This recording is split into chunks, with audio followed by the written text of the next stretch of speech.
Este tema que vamos a ver hoy día corresponde a las heridas de infancia.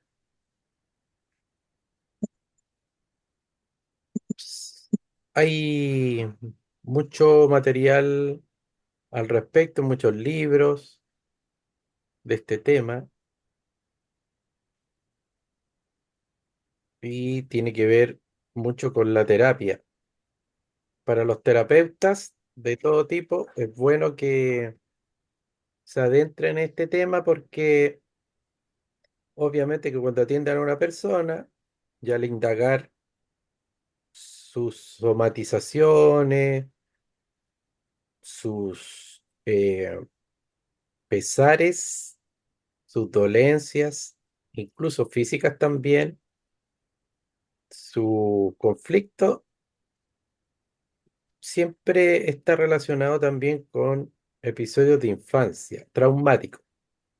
Eso es como una regla bien general en la psicología y en el camino de la sanación interna, de la sanación emocional. Todos los patrones que se han creado en la infancia son muy relevantes a la hora de establecer ciertos trastornos y situaciones de vida en la edad adulta. Vamos a silenciar ya y cuando si quieren hablar algo o hacer alguna pregunta, ahí pueden activar sus micrófonos. ¿Qué establece esto? Que todos tenemos heridas de infancia. Nadie se salva porque la vida no es perfecta, así de simple. Y los padres, a pesar de haber tenido padres, algunas personas de muy buenas intenciones, no significa que no hayan actuado de manera ignorante, de manera inconsciente en la crianza de sus hijos. Incluso a veces haciendo bien las cosas, como uno no es completamente consciente, siempre se escapan muchos detalles. Ya, y así hay una gama infinita de niveles en la experiencia que uno puede tener como niño, desde casos bastante traumáticos hasta lo que podríamos llamar normal. De ahí la profundidad de los complejos, de los traumas y de las heridas de infancia. Podemos graficarlo con heridas muy profundas, muy dolorosas, otras término medio y otras más leves. Pero eso crean un rasgo de personalidad y el carácter también se ve influenciado por esta experiencia. Aquí estamos hablando obviamente de las heridas de infancia, de lo que es bueno comprender, estudiar internamente y sanar. Ese es el tema.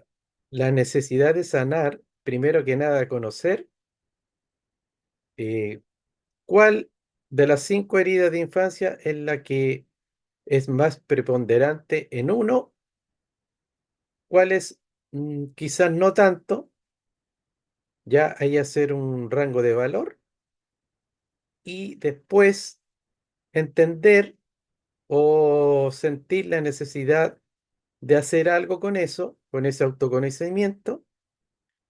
¿Para qué? Para ir mejorando la autoestima, las relaciones, incluso las situaciones de vida que uno puede estar viviendo, porque en estos conocimientos esotéricos, o sea, a pesar de que esto es psicología, pero está unido con lo que nosotros estamos viendo también en el enfoque esotérico, que El plan de vida o guión o destino que tiene uno como ser ya está trazado para ir sanando ciertos aspectos. Por eso, si uno lo va realizando, eh, ese guión, esas circunstancias de vida también se van modificando.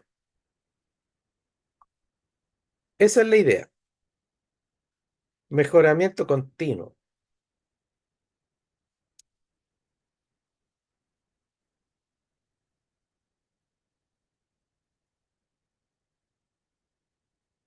Las heridas de infancia, las heridas emocionales de la infancia vaticinan en gran parte de los casos cómo será nuestra calidad de vida cuando seamos adultos. Son como lesiones psíquicas, como fragmentos sueltos y mal curados que nos impiden llevar una existencia plena e incluso afrontar los pequeños problemas del día a día con mayor soltura y resistencia.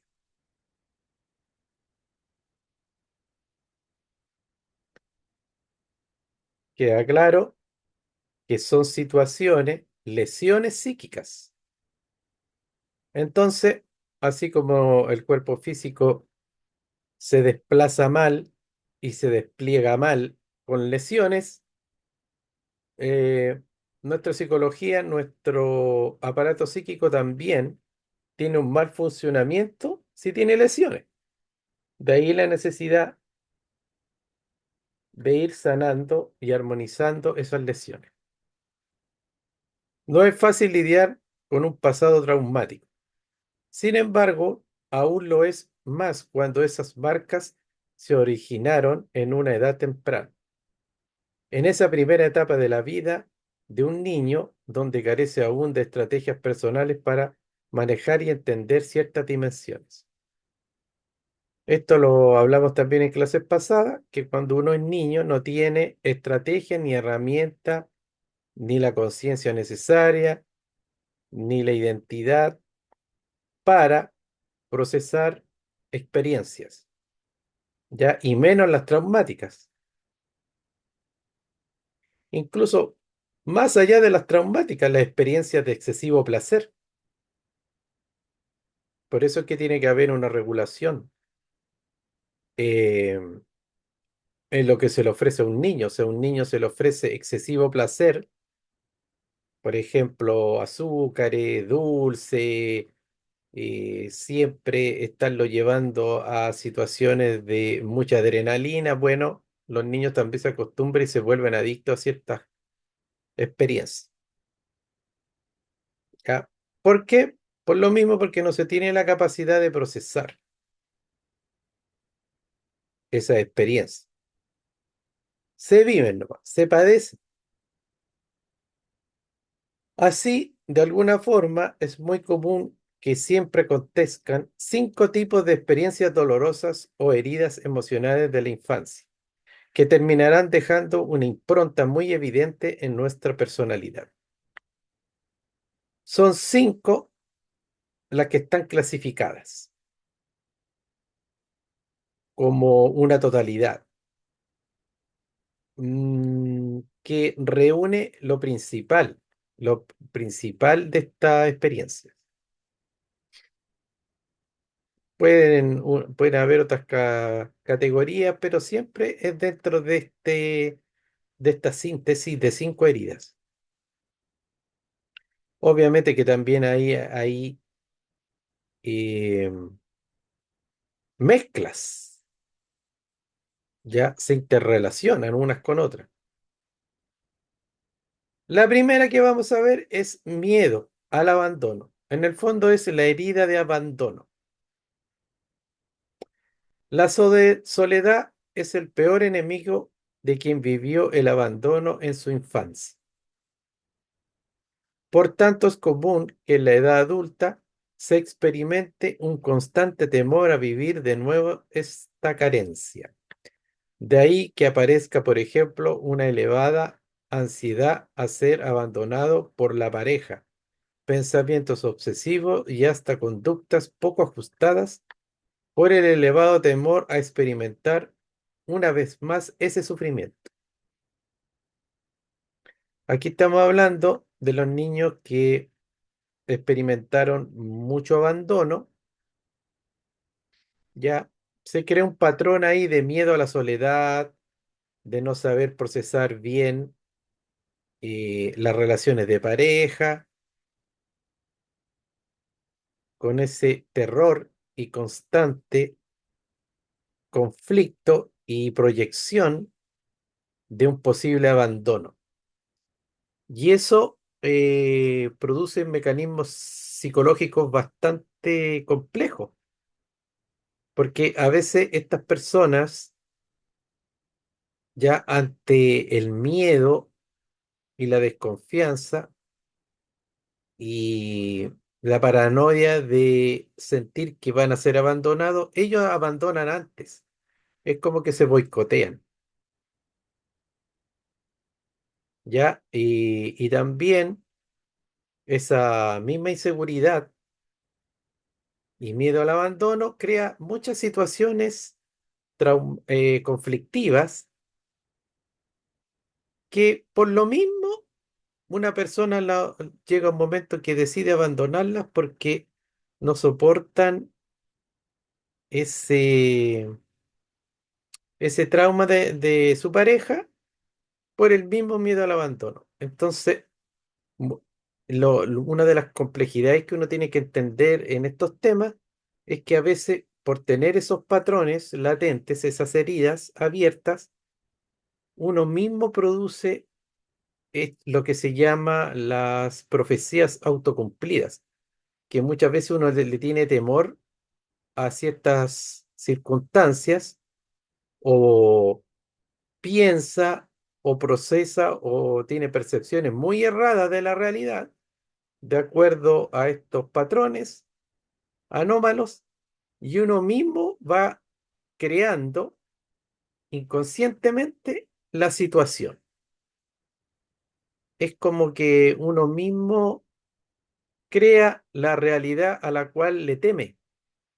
Eso es lo más complejo que podríamos decir con respecto a estas heridas. Muchas veces uno mismo es el causante de la experiencia y asimismo la confirma y la reafirma. Es como, póngame un ejemplo, una persona que tiene un patrón, una herida de abandono muy profunda, inconscientemente siempre está proyectando alguna relación que tiene afectiva con el hecho de que va a vivir un abandono. Por lo mismo, actúa de una manera bastante, podríamos llamar paranoica, en el sentido de estar a la defensiva y de crear situaciones conflictivas, y ellos mismos son el producto de que los abandonen. Entonces, cuando ocurre esto, se reafirma y se alimenta más esa herida de abandono. Así de irónico o de irónica son las complejidades de la psiquis. Y eso lo podemos extrapolar a cualquier condicionante inconsciente que nosotros tengamos en nuestra mente. Nosotros vamos co-creando o creando situaciones, mejor dicho, inconscientemente, y después que ocurren, esa percepción de la realidad se reafirma. Y uno puede decir, ve que yo tengo razón si todos me abandonan, si yo tengo algo malo, no sé qué ocurre, pero siempre vivo esta circunstancia. ¿Será que Dios me castiga de esta manera? Puede ser esa la cantinela o cantaleta que la misma mente a uno le hace repetir y repetir. Las personas que han tenido las heridas emocionales de abandono en la infancia tendrán que trabajar su miedo a la soledad, su temor a ser rechazadas y las barreras invisibles al contacto físico. Niños que no han recibido afecto suficiente o que lo han recibido de manera inconsistente o inadecuada, se le llama también abandono emocional o simbólico. Niños cuyos padres cubrieron sus necesidades fisiológicas, pero no las afectivas. Niños o niñas que no recibían apoyo cuando lo necesitaban, que no se sintieron queridos o vistos. Niños o niñas que crecieron con una sensación de soledad en su interior tan grande que de adultos nadie consigue llenar.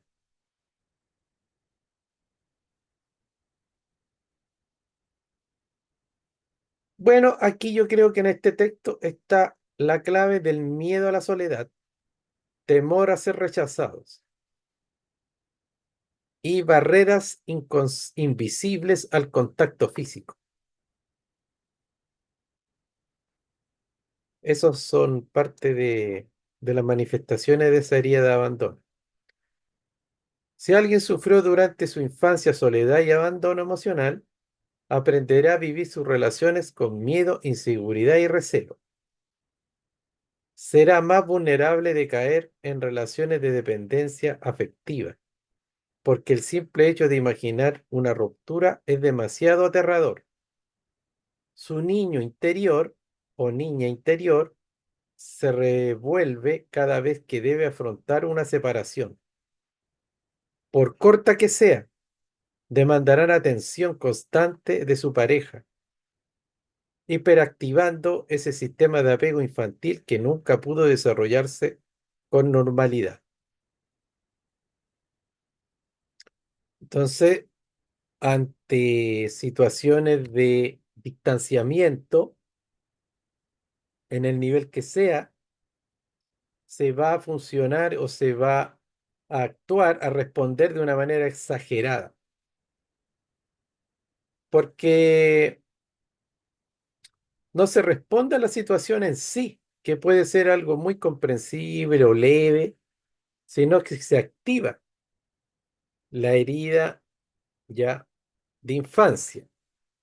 Entonces, en el fondo, es como el niño abandonado el que siente ese profundo vacío, esa profunda carencia que la necesitó en su momento cuando era niño.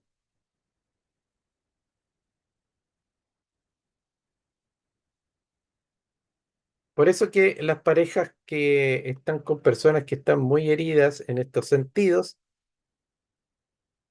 quedan perplejos ante las reacciones tan exageradas y tan extrañas, ya de una persona que siempre está activando estas heridas. Imagínense que una pareja tiene que ausentarse por una semana porque que tiene que viajar o por una cosa de trabajo. Bueno, esa persona lo puede tomar como algo muy comprensible, algo normal, algo cotidiano, pero el que tiene una herida de abandono muy grande lo puede tomar como algo terrible, ¿ya? Entonces, esa diferencia en procesar una experiencia X produce mucho conflicto.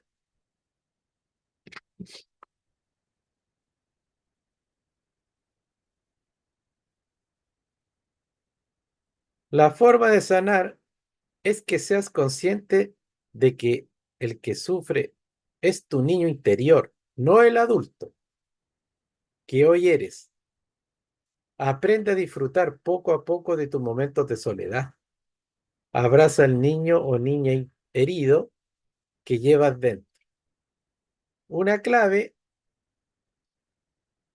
es ir aprendiendo a disfrutar los momentos de soledad. Bueno, con solo decirlo no basta. Yo creo que ahí habría que hacer una especie de terapia emocional al respecto para ir teniendo logros progresivos en ese sentido. La herida causada por el abandono no es fácil de sanar, lo sabemos. Así tú mismo serás consciente de que ha comenzado a cicatrizar cuando el temor a los momentos de soledad desaparezca. y en ellos empiece a fluir un diálogo interior positivo y esperanzador.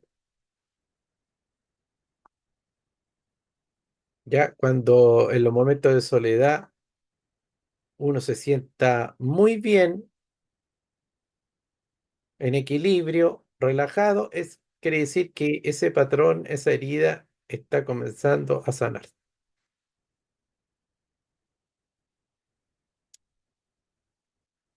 Lo segundo que vamos a ver acá es la herida de rechazo. El miedo al rechazo es una de las heridas emocionales de la infancia más profundas, pues implica el rechazo de nuestro interior. Con interior nos referimos a nuestras vivencias, a nuestros pensamientos y a nuestros sentimientos. O sea, uno, al sentirse rechazado, uno mismo después se autorrechaza. Uno no se valora, siempre está cuestionando, dudando de sus propias vivencias, pensamientos y sentimientos. En su aparición pueden influir múltiples factores, tales como el rechazo de los progenitores, de la familia o de los iguales. Genera pensamientos de rechazo, de no ser deseado y de descalificación hacia uno mismo. Quien sufre mucho rechazo después se autodescalifica. Eso obviamente es una autoestima muy negativa.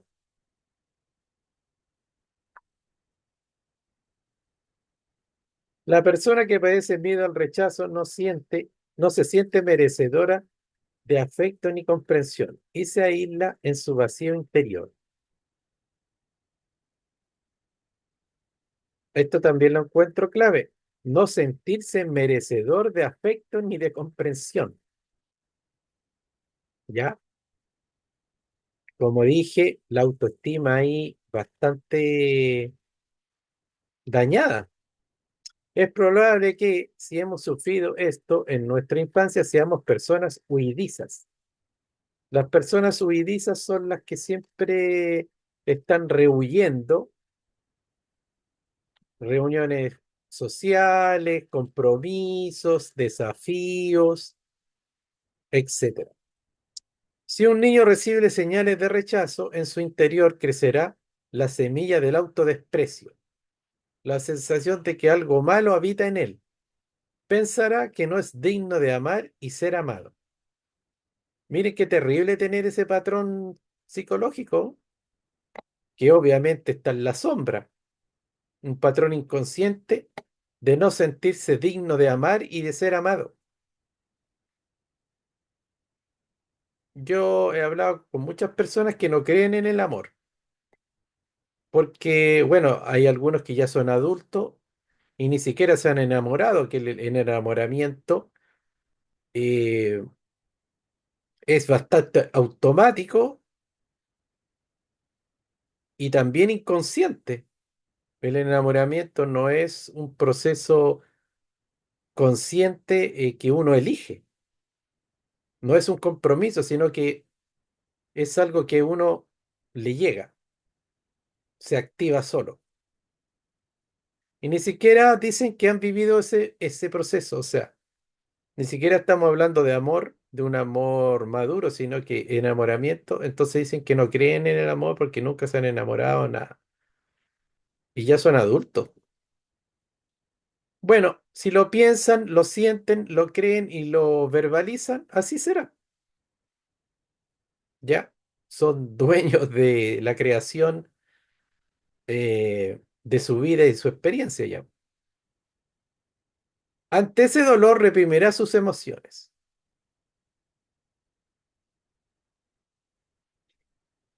O sea, se tiende a reprimir las emociones.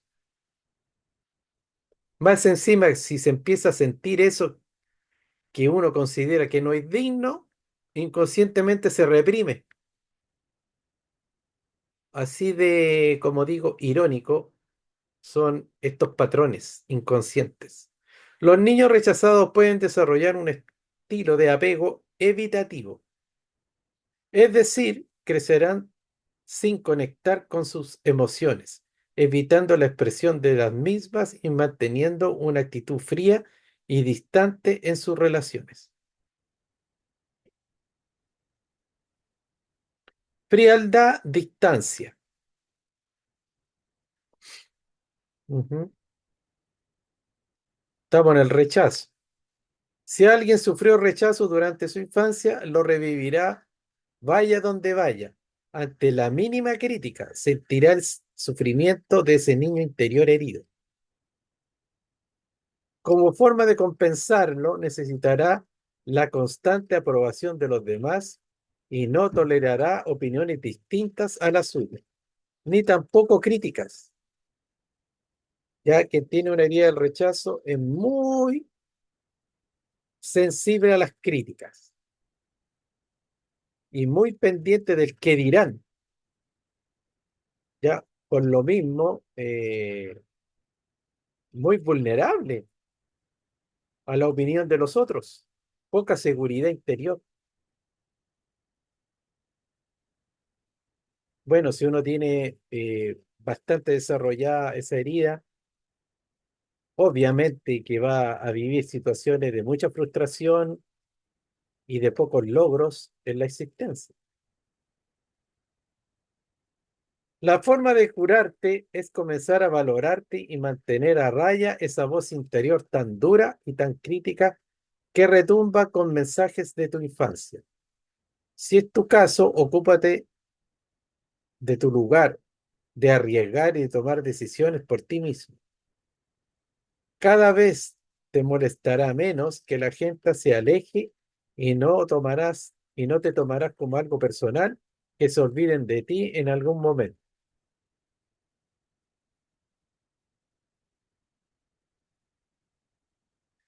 Tercero, la humillación, muy relacionada con el rechazo. La humillación da una vuelta más de tuerca. Esta herida se genera cuando en su momento sentimos que los demás nos desaprueban y nos critican, sintiéndonos como sintiéndonos con esto muy cuestionados. O sea, una cosa es ser rechazado, sentir que a uno lo rechazan y otra es que lo humillan. Lo humilla es cuando uno se puede sentir muy humillado a un niño cuando lo critica, cuando se ríen de él, cuando se burlan constantemente, ¿ya? Eso lo hace sentirse muy avergonzados. Podemos generar estos problemas en nuestros niños diciéndoles que son torpes, malos o unos pesados, así como aireando sus problemas ante los demás. Claro, también cuando se expone a los niños ante los demás. Entonces, el niño ahí le da una vergüenza y una culpa terrible, po, porque más encima se le está contando a los demás las torpezas que comete, si es que comete alguna torpeza o si ha hecho travesura, etcétera. Esto destruye la autoestima infantil.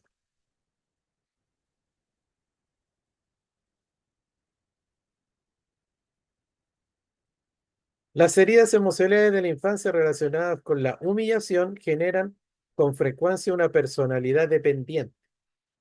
Aquí dice que estas personas que han sufrido humillación se vuelven muy dependientes.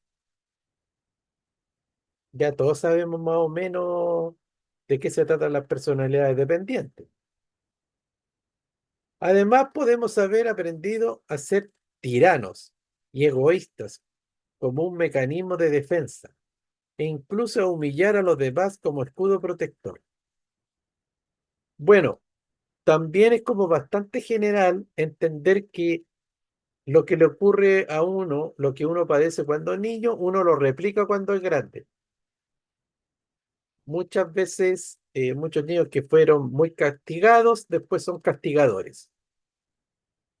Aunque también se puede ir al otro extremo, pero es bastante común adoptar las mismas formas, las mismas expresiones malsanas que fueron víctimas y después la replican en otros. Entonces, una persona que se sintió muy humillada, después él mismo ya de grande se vuelve una persona que humilla a los demás. Esta herida nos la hacen con la crítica y el insulto directo. Si para un adulto con recursos ya resulta doloroso ser humillado, imagina para un niño.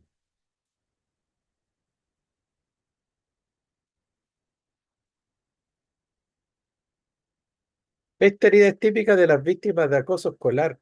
Sufrir humillación durante el periodo de socialización con los pares puede tener y traer como consecuencia una futura dificultad para desenvolverse en determinadas situaciones sociales. Timidez, vergüenza y miedo al ridículo. Aquí estamos hablando del bullying, muy relacionado con la humillación. En ambos casos, para cambiar ese patrón disfuncional, debemos hacer las paces con nuestro pasado y perdonar a aquellos que nos dañaron. Para soltar ese dolor, haber sufrido este tipo de experiencia requiere que trabajemos nuestra independencia, nuestra libertad, la comprensión de nuestras necesidades y temores, así como nuestras prioridades. Bueno, aquí habla una cosa bastante profunda y que es entendida de muchas formas diferentes, como es el perdón. No hay como una comprensión igualitaria y general de lo que significa perdonar. La mayoría de las personas entienden de manera muy diferente lo que es el perdón. Así que es una tarea el entender de qué se habla cuando se habla de perdonar. Ya podríamos estar hablando y hacer muchas clases acerca del perdón. Solo podría decir que hay unos enfoques espirituales y también muy metafísicos que dicen que el perdón no es eso de que, oh, me hicieron un daño y yo voy a ser más bueno, más elevado, más espiritual y voy a perdonar a aquellos que me hicieron daño. O sea, sí, los sigo viendo a ellos como personas malas y yo me purifico porque los perdono. O sea, ese es una visión bastante general, pero se dice que el verdadero perdón es la comprensión de la causa y el efecto de haber vivido una situación en que uno se considera o hace el papel de víctima. Ya hay una causa profunda y cuando uno entiende esa causa profunda y uno eh, tener el entendimiento de por qué vivió esa experiencia, y uno ahí puede aplicar el perdón, que es como deshacer esa experiencia porque ya comprendió por qué tenía que vivirla. Ya al entenderla, ahí viene un despertar de conciencia y se deshace esa percepción errada que se tenía con respecto a esa situación en sí. Por eso ya no se guarda resentimiento, ni culpa, ni rabia, ni ganas de ataque. Todo eso se va disolviendo porque ya se va entendiendo la causa profunda.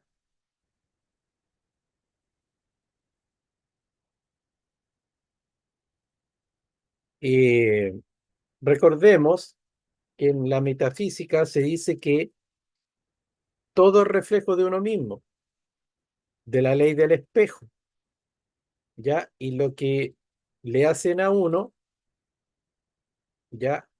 Es reflejo de lo que uno mismo se está haciendo con su propia psiquis.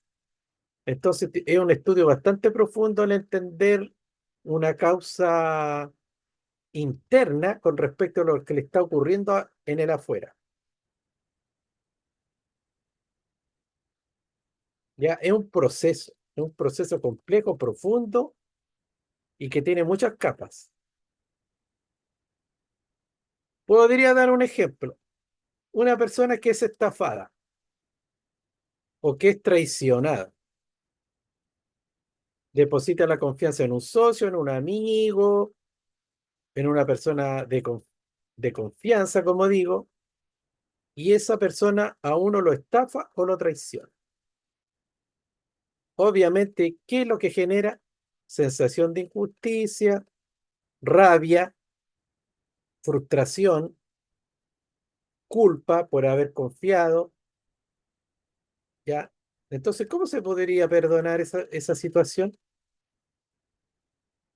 Siendo bueno, siendo santo, siguiendo al Cristo, siendo buen cristiano. Yo creo que eso sirve re poco. Bueno, el trabajo interno, metafísico, esotérico y espiritual profundo es entender por qué me están mostrando de mí, por qué, cuál es la causa interna que genera en el afuera esta experiencia. Y ahí yo podría entender y sacar muchas conclusiones y no como una especie de masoquismo de decir que todo es responsabilidad mía, sino que un entendimiento exacto y casi científico de la situación. Miren, le podría decir que yo viví una vez esa situación y yo después comprendí que yo me estaba traicionando y yo mismo me estaba traicionando en unos aspectos internos y sufrí una traición de una persona, ya, en lo externo, pero yo comprendí que eso era reflejo de una autotraición que yo me hacía internamente porque estaba relacionado con eso. Estaba relacionado porque si yo después soltaba y me desligaba y me liberaba de muchas situaciones con respecto a esa traición, yo iba a empezar a ser más fiel a mis propios intereses internos y no iba a perder tanto el tiempo en causa y en estar como solucionando y ayudando eh, a otros seres o a otros lugares, a otros contextos que en el fondo no me pertenecían tan bien. Entonces, en el fondo yo me estaba autotraicionando y por lo mismo estaba expuesto a que me traicionaran en el afuera. O sea, resulta bien, es un poco difícil de entender, pero uno puede entender las cosas así, ¿ya? Y ahí uno puede perdonar de verdad porque uno dice, gracias porque me mostraste algo que yo, en lo cual yo estaba equivocado. Y ahora lo puedo enmendar, lo puedo corregir y agradezco.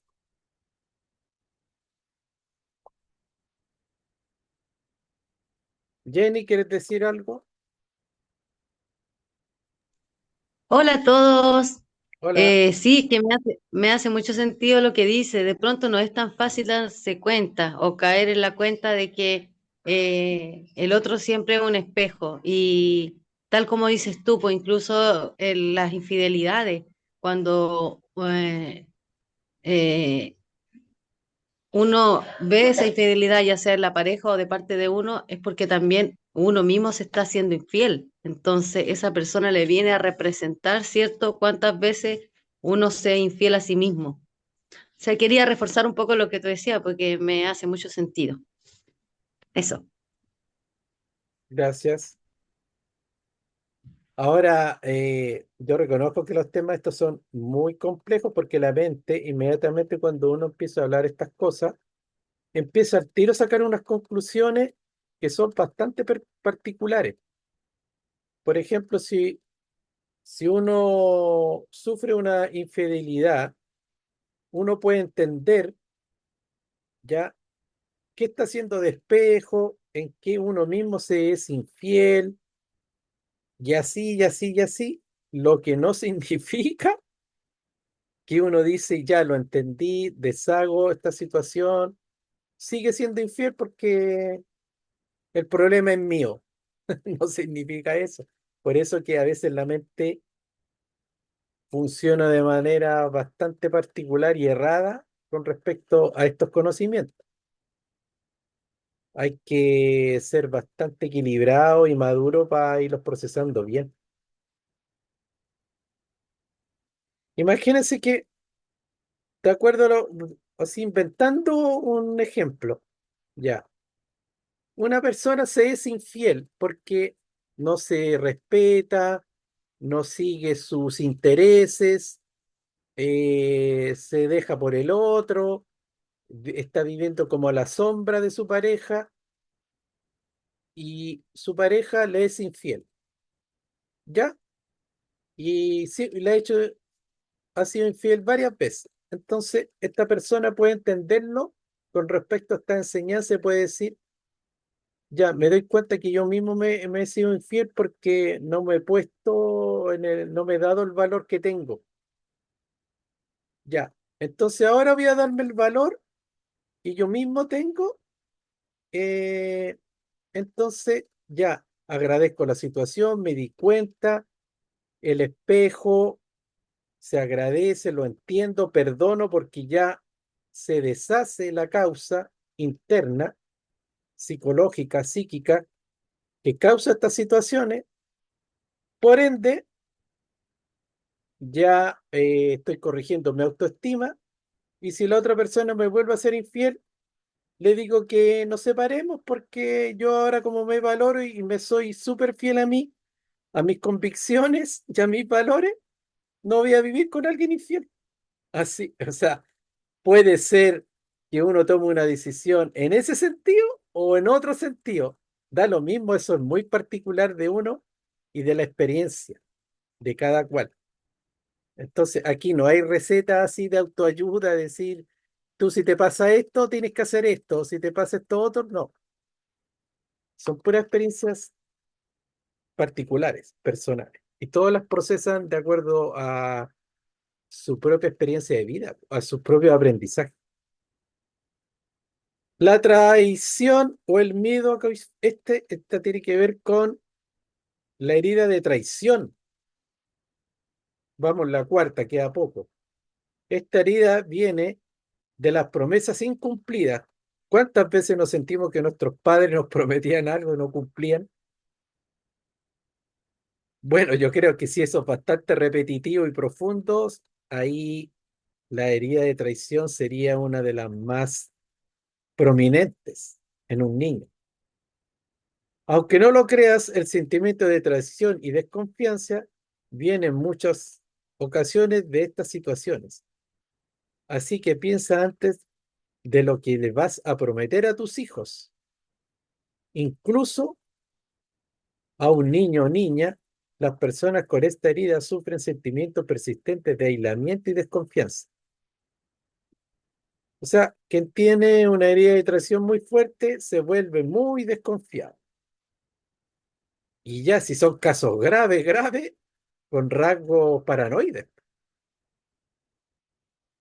O sea, los paranoides incluso como que imaginan situaciones de traición que ni siquiera son reales. La única forma de sentirse bien es controlando compulsivamente personas y situaciones. O sea, se tiende a crear una personalidad muy controladora. Trata de controlar a las personas y a las situaciones, o sea, bastante neurótico. De ahí su intolerancia a las eventualidades o simplemente a los cambios de planes. Son personas bastante rígidas, poco flexibles, que si les cambian los planes, ahí, bueno, queda la embarrada. El miedo a confiar en los demás surge cuando el niño se ha sentido traicionado por alguno de sus progenitores. Dimensiones como incumplir promesas, no proteger, mentir o no estar cuando más se necesita a un padre o a una madre origina heridas profundas. En muchos casos, esa sensación de vacío y desesperanza se transforma en otras dimensiones: desconfianza, frustración, rabia, envidia hacia lo que otros tienen, baja autoestima también.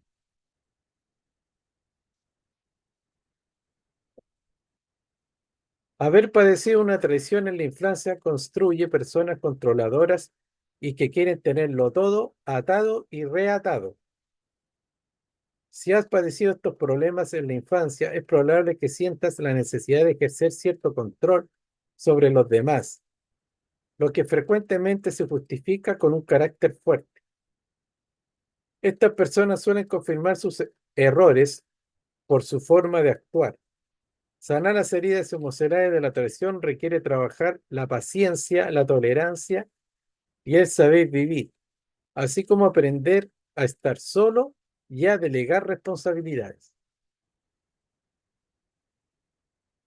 Me llama la atención esas personas que no delegan y que andan metidos en todo porque quieren controlarlo todo. Y hasta en las mínimas funciones están ellos. Hay muchas pymes, muchos negocios, empresas que parecen un verdadero circo chamorro, como se dice, donde el jefe anda metido en todo. Le cuesta confiar y delegar. Y eso es bastante molesto para la gente que tiene que ejecutar cargos medios. Bueno, en Chile teníamos un presidente que falleció hace poco que decían que era así. Estaba en todo, quería saberlo todo. Bueno, en cierto modo se dice que era una de las facultades de su profesionalismo, pero todo tiene un límite, todo tiene dos caras. Y la última que vamos a ver es la injusticia, la herida de injusticia. La injusticia como herida emocional se origina en un entorno en el que los cuidadores principales son fríos y autoritarios. Padres fríos, padres autoritarios en la infancia. Una exigencia demasiada y que sobrepase los límites generará sentimientos de ineficacia y de inutilidad, tanto en la niñez como en la edad adulta. También eso pasa cuando los padres exigen demasiado, demasiada perfección. Entonces los niños se sienten inútiles. Y eso lo consideran injusto porque no se les pide lo que pueden dar.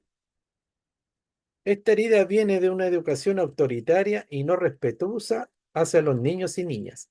Las exigencias y castigos severos, las normas que nunca se explicaron ni comprendieron, dan lugar a un profundo sentimiento de injusticia. De adultos serán rígidos, no sabrán dialogar ni negociar, no tolerarán ideas diferentes a las suyas y reprimirán sus emociones, pues no tuvieron la oportunidad de expresarlas y gestionarlas en un entorno seguro y motivador.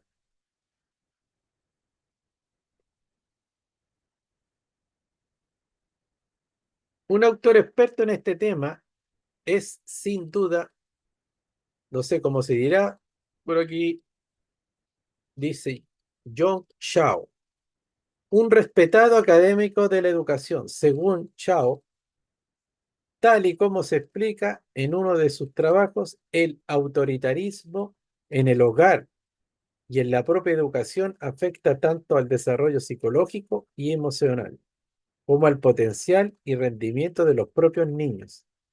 Cuando nuestros derechos son vetados y no recibimos apoyo, consideración y una cercanía afectiva válida y significativa, aparecen sin duda graves heridas psicológicas. Aquí hay un dibujito que muestra la injusticia.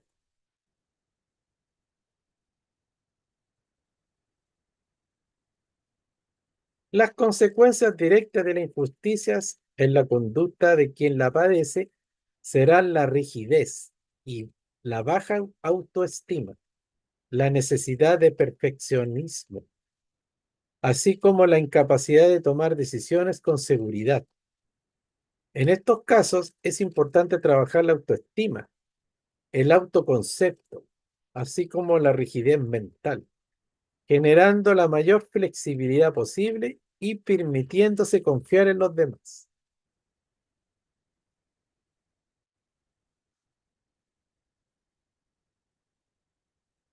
Bueno, ese era el tema de hoy. Esperamos sus comentarios. Esperamos que nos digan cuál es la herida que tiene cada uno para que podamos resolver y agendemos una hora con un psicólogo.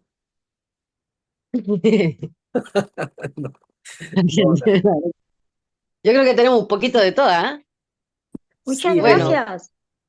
oye, muchas gracias de verdad por compartir, Miguel, Sí, sí, igual. muchas gracias.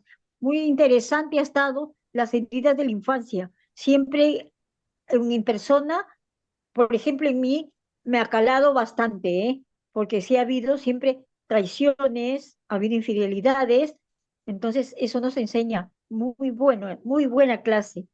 Excelente, Miguel. Te felicito desde acá, ahora, desde Chiclayo, Lambayeque, ¿vale? Muy bien. ahora Muchas sí, gracias. si quieren profundizar, hay un libro de una autora, la autora que acuñó estos términos tiene un libro. Hay Vale. varios libros. Bueno, sí, tenemos de todo, pero es importante después que estudien, vean algún video en YouTube para identificar cuál es la herida preponderante, porque hay una que sí marca mucho más. Después se complementa con otra, Sí, va como cadena, es verdad, va pero como cadena. mire, aquí yo no Pero hay que mostré, aprender, vale, pero hay que aprender a vivir la soledad también. Es muy importante aprender a vivir tu soledad, claro, afrontando esa tiene que ver lo más que ha con la pasado. herida de abandono. Claro, muy importante. Estoy muy agradecida porque nos has dado una clase muy interesante, ¿vale? Muy interesante. Gracias a ti. No tienes por Miguel, qué. querido, yo me tengo que ir despidiendo porque ya a las 9:30 entro a una reunión con un grupo y quise Pero estar aquí acompañando. ¿cómo nos vas ¿Mm? a abandonar? Adiós. Tengo que No, abandonarlo, me esperan.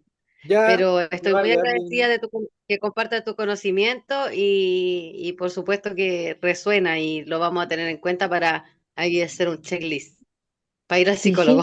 sí. Vale, claro que sí. Muchas gracias. Un gusto escucharlos y bueno, será hasta otra oportunidad. Venga, adiós. chao. Adiós. Chao, ¿Quién chao, gracias. de los que quedan, alguien quiere decir algo? En realidad, como que uno las tiene todas en realidad. Mira, a mí al principio siempre ocurre esto cuando hay unas clasificaciones específicas de ciertos rasgos de personalidad. Por ejemplo, cuando yo estudié el eneagrama. El eneagrama son 9 tipos de personalidades y yo lo estudiaba y yo me veía como en 6. Ya, y con la herida de infancia también yo decía, oye, las tengo todas. Pero después cuando uno sigue estudiando, ahí uno empieza a clarificarse y ahí uno empieza a discriminar y se da cuenta que hay una que es la fundamental. Y con el eneagrama también, después uno se da cuenta cuál es su eneatipo. Ya, uno ahí lo chequea bien. Pero eso es lo interesante, po, plantear el tema, introducirnos y después la idea es que ustedes identifiquen cuál es su herida preponderante y al que le interese sanar, que haga algo. Sí.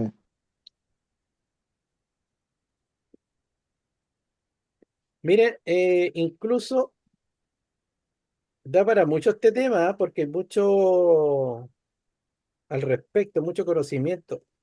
Incluso esas 5 heridas están relacionadas con 5 tipos de morfología, o sea, de cuerpos, de aspectos corporales, los que tienen tendencia a la gordura, que tienen cuerpos como más redondos, tienen que ver con una herida más que con otra, los que son muy delgados y que son como así medio enjutos, como se dice, medio encorvado y delgado y que no tienen mucho masa muscular, tienen que ver con una herida.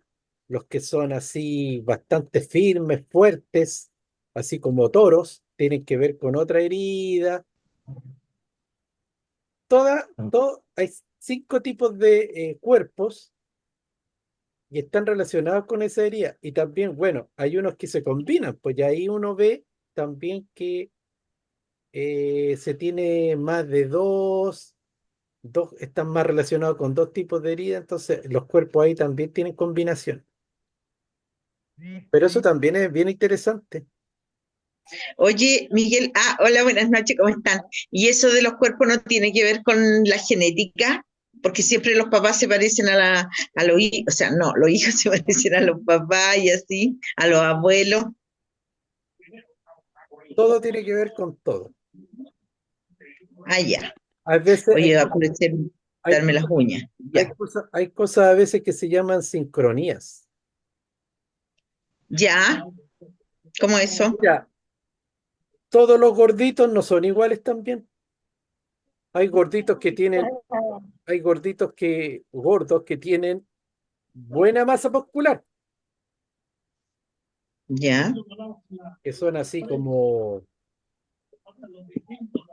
bueno, es que no quiero decir cosas así que pueden ser consideradas políticamente incorrectas. correcto. La ley Nabil, ¿cómo se llama la ley? Bueno, como los que son igual duros, ¿cachai? Que son preferidos como guardias de seguridad, y hay otros que son muy blanditos. Entonces, Fofos. sí, pues hay muchas cosas y ahí uno va viendo ciertas diferencias, ¿ya? Entonces también yo me doy cuenta que en esas familias que hay obesidad, porque eso también es un problema que se llama obesidad, cuando pasa ciertos rangos, bueno, los padres se ríen de él.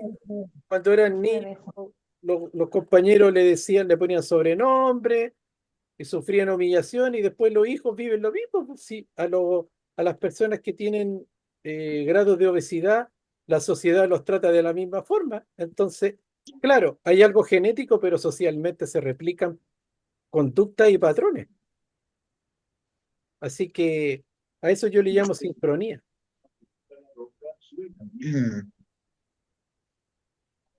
sí, Ahora, aquí nadie dice que hay verdades absolutas, son temas ya que tienen cierto sentido, cierta coherencia, para que cada uno lo estudie y saque sus conclusiones particulares.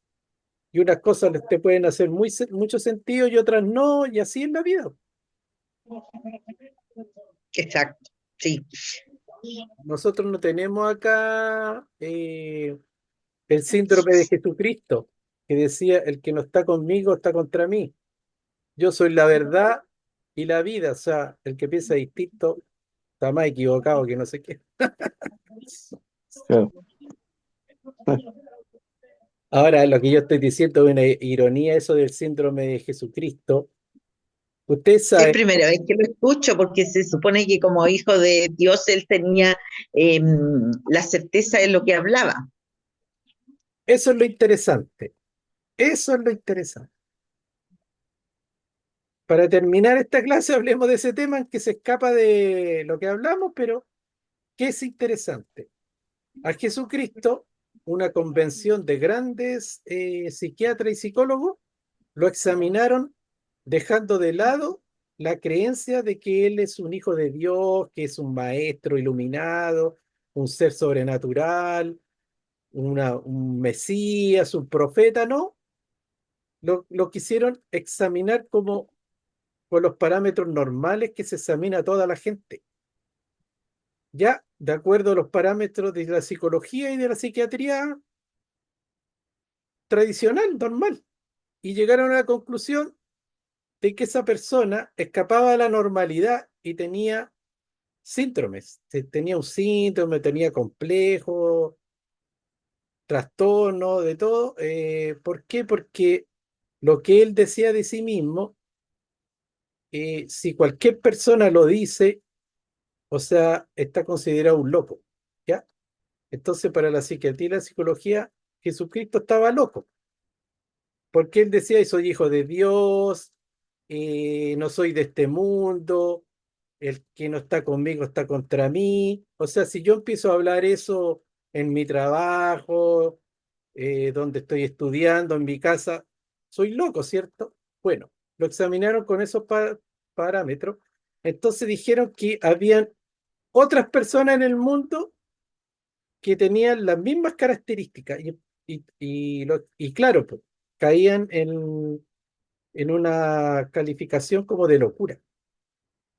Ahora, lo que hace la diferencia, en este caso nosotros, es entender o comprender que, por supuesto, que no es una persona normal, que el que cree y entiende cuál es su naturaleza, como de repente hablar de una dimensión espiritual como es el Cristo, no como Jesús, ya ahí uno se pone la cosa compleja y uno la podría entender de otra manera.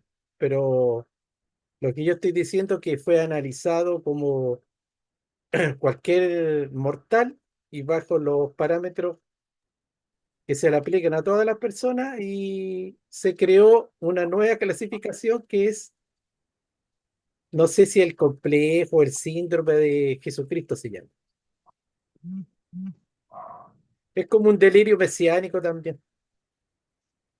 Oye, pero hay que pensar, bueno, eso lo dice mucho Parise, pero también lo dice Sabán, lo dicen harto, porque Jesucristo a los 12 años si estaba hablando con gente adulta en el templo, era porque había recibido bastante educación, no creo que se le haya ocurrido a él solo, de, del tema en sí. Entonces creo que él tenía una preparación.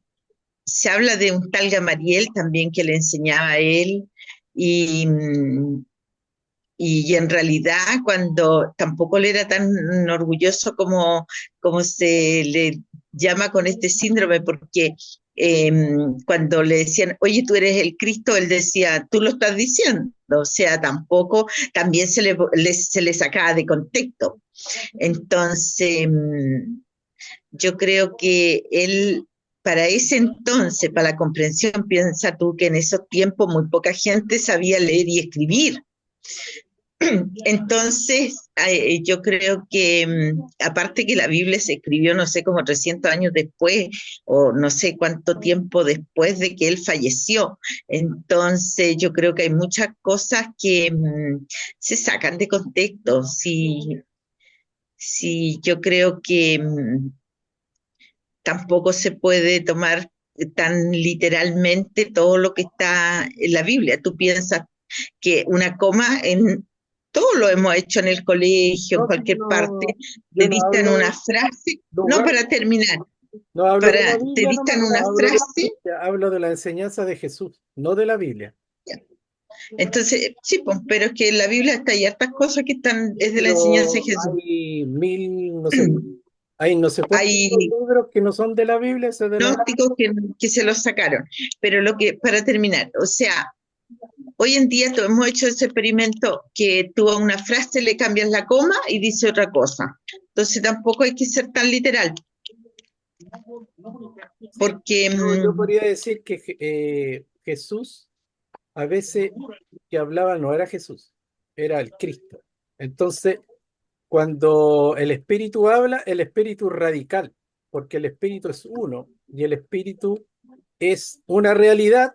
Entonces, cuando habla el espíritu, no le podemos pedir la humildad del avatar o del maestro o de la personalidad que está teniendo un rol de maestro. Cuando habla el espíritu, habla del espíritu. Entonces, cuando se da una enseñanza espiritual es bastante radical, ¿ya? Pero Ahí estamos totalmente de acuerdo, uno sí, mismo, uno efectivamente. tiene que ser el inteligente y uno el que tiene que filtrar. Por lo mismo, cuando no hay un nivel de conciencia para poder filtrar esas informaciones, es que se crean los fanatismos religiosos y se crea la guerra santa y todo porque se malentiende que la radicalidad del espíritu después se lleva a una guerra de intereses personales, a una guerra cultural, a una guerra de raza, a una guerra de países, y ahí queda la embarrada porque se saca de contexto.